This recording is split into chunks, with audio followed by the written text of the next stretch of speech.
আসসালামু আলাইকুম এভরিওয়ান, আশা করি সবাই ভালো আছেন এবং সুস্থ আছেন। আজকে কাঁঠালের বীজের সাথে শুটকি দিয়ে রান্না করা দারুণ স্বাদের এবং লোভনীয় একটি রেসিপি আপনাদের সাথে শেয়ার করতে যাচ্ছি। এই মজাদার রেসিপিটার জন্য প্রথমে আমাদের যা লাগছে তা হচ্ছে আমরা এখানে মিডিয়াম সাইজের কাঁঠালের বীজকে মাঝখান থেকে কেটে নিয়েছি। এখানে 1 কাপ পরিমাণ কাঁঠালের বীজ আমরা রান্না করার জন্য নিয়ে নিলাম। রান্নার স্বাদটাকে বাড়ানোর জন্য এখানে বিভিন্ন রকমের সবজি আমরা ব্যবহার করব। প্রথমে আমরা নিয়ে নিলাম বেগুন, এরপর এখানে নিয়েছিলাম পটল আর ধুন্দুল। এখানে সবগুলো সবজিই কিন্তু সেম সাইজে অর্থাৎ লম্বা করে কেটে নেওয়া হয়েছে। আমরা ঠিক এভাবে লম্বা লম্বা করে এই সবজিগুলোকে কেটে নিয়েছিলাম। এরপর আরো একটি সবজি অ্যাড করা হয়েছে, সেটা হচ্ছে ডাটা। এখানে থাকা সবগুলো সবজি যে এই রান্নার জন্য ব্যবহার করতে হবে তা কিন্তু না, আপনার বাসায় যেটা আছে সেটা দিয়ে রান্না করতে পারবেন। কোনোটা যদি না থাকে তাহলে কিন্তু সেটা স্কিপ করা যাবে। তবে কাঁঠালের বীজ এবং শুটকি কোনোভাবেই স্কিপ করা যাবে না, কারণ এই দুটো ইনগ্রিডিয়েন্টই হচ্ছে এই খাবারের স্বাদটাকে দ্বিগুণ হারে বাড়িয়ে দেয়। তো প্রথমে এই পেঁয়াজটাকে একটু ভেজে নিতে হবে। এরপর এখানে অ্যাড করে দিয়েছিলাম আমরা 2 টেবিল চামচ আদা বাটাটাকেও সামান্য পরিমাণ ভেজে নিতে হবে। এরপর অ্যাড করেছিলাম আধা চামচ মরিচের গুঁড়া আর 1 চামচ হলুদের গুঁড়া। মশলাগুলোকে ভালোমতো কষানোর জন্য 1/2 কাপ পানি দিয়ে দিলাম। আজকের ব্লগে সামান্য পরিমাণ মশলা ব্যবহার করে কিভাবে একটা মজাদার খাবার আপনারাও বাসায় বানিয়ে ফেলতে পারেন সেটার রেসিপি শেয়ার করব। যখন মশলাটা ভালোভাবে কষানো হয়ে যাবে অর্থাৎ তেলটা মশলা থেকে আলাদা হয়ে যাবে, ঠিক তখনই আমি এখানে দিয়ে দিচ্ছি পরিমাণ মতো আলু আর ডাটা। যেহেতু এই দুইটা জিনিসের সিদ্ধ হতে একটু সময় বেশি লাগে, তাই এটাকে প্রথমে দিয়ে দিচ্ছি। এরপর আর সামান্য পরিমাণ পানি দিয়ে দিচ্ছি এই সবজি আর এই মশলাটা একটু কষানোর জন্য।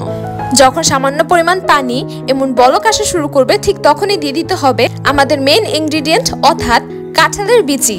এরপর এখানে থাকা সবগুলো উপকরণকে ভালোমতো মিশিয়ে নিব আর এটাকেও কিছুক্ষণের জন্য ঢাকনা দিয়ে ঢেকে রাখবো, যাতে করে এখানে সব উপকরণগুলো একটু হালকা সিদ্ধ হয়ে যায়। সেসব সবজিগুলা যেগুলা সিদ্ধ হতে সময় কম লাগে অর্থাৎ পটল আর ধুন্দল। এরপর আবার এইসব উপকরণকে ভালোমতো মিশিয়ে নিব। যত বেশি এই রেসিপিটায় সবজি দেওয়া যায় তত বেশি এটা মজাদার হয়। এরপর দিয়ে দিচ্ছি বেগুন। যেহেতু এই সবজিটা একদমই কম সময় সিদ্ধ হয়ে যায়, তাই এটা লাস্টে দিয়ে দিলাম। এরপর আবার সবগুলো উপকরণকে ভালোমতো মিশিয়ে নিতে হবে। দেখেন এখনই কিন্তু সবজিগুলো দেখতে খুবই লোভনীয় লাগছে।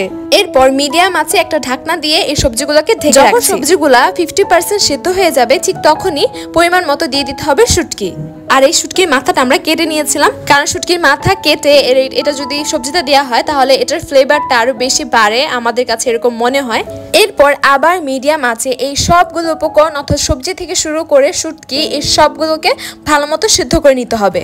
আর অ্যাড করে দিতে হবে ঝোলের পানি। যে যতটুকু ঝোল পছন্দ করে সেই অনুযায়ী পানি দিবে। তবে আমরা এটাকে মাখা মাখা রাখবো, তাই অল্প পরিমাণে পানি আমরা এখানে অ্যাড করে দিচ্ছি। যখনই পানিটা ফুটতে শুরু করবে তখন আমরা অ্যাড করে দিচ্ছি কয়েক ফালি কাঁচামরিচ আর লাস্টের দিকে এই সবকিছু অ্যাড করলে কিন্তু ফ্লেভারটা আরো বেশি বেড়ে যায়। এই খাবারটা রান্না করার জন্য কি কি করা লাগে একদম A to Z সবকিছুই কিন্তু আপনাদের সাথে আমি মোটামুটি ভাবে শেয়ার করার চেষ্টা করেছি।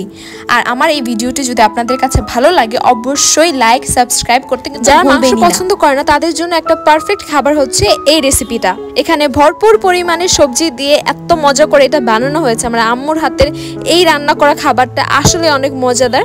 আপনারা ঠিক এভাবে একবার বাসায় রান্না করে দেখবেন এবং অবশ্যই আমাকে জানাবেন যে আপনাদের রান্নাটাও কিরকম মজাদার হয়েছে কিনা। কমেন্ট বক্সে অবশ্যই আপনাদের মতামতটা জানাবেন। রান্না কিন্তু শেষ, কথা বলতে বলতে গল্প করতে করতে রান্নাও শেষের দিকে। আশা করি আজকের এই ব্লগটা আপনাদের কাছে ভালো লেগেছে, আর ভালো লাগলে অবশ্যই পাশে থাকতে ভুলবেন না। আল্লাহ হাফেজ সবাইকে।